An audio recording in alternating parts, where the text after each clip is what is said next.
तर कोरफड म्हणजे काय नक्की याबद्दल मी आज थोडक्यात तुम्हाला माहिती देणार आहे। तर ॲलोवेरा जेल हा किती महत्त्वपूर्ण आहे आणि किती औषध गुणधर्म आहेत ह्याच्यामध्ये हे तुम्हाला समजेलच। तर चला आपण व्हिडिओला सुरुवात करूया।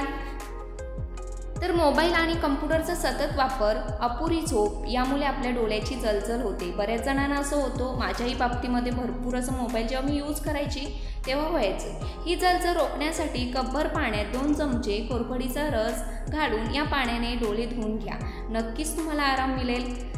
तर दररोज 1 ग्लास कोरफडीचा ज्यूस पिल्यास रक्तातील विषारी द्रव्य बाहेर पडतात आणि रक्त शुद्ध राहतं। यामुळे आपले शरीर तर साफ राहतच, सोबत आपली त्वचाही तजेलदार आणि तरतरीत राहते।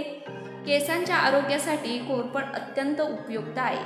वेळोवेळी केसांना कोरफडीचा रस लावल्यास केसांना होणारा कोरडा, केसांची गळती, केस अकाली पांढरे होणे यापासून बचाव होतो, सोबत केस चमकदारही बनतात। तर हा व्हिडिओ कसा वाटला, तुम्हाला आवडला असेल तर नक्की लाईक, शेअर, सबस्क्राईब करायला विसरू नका।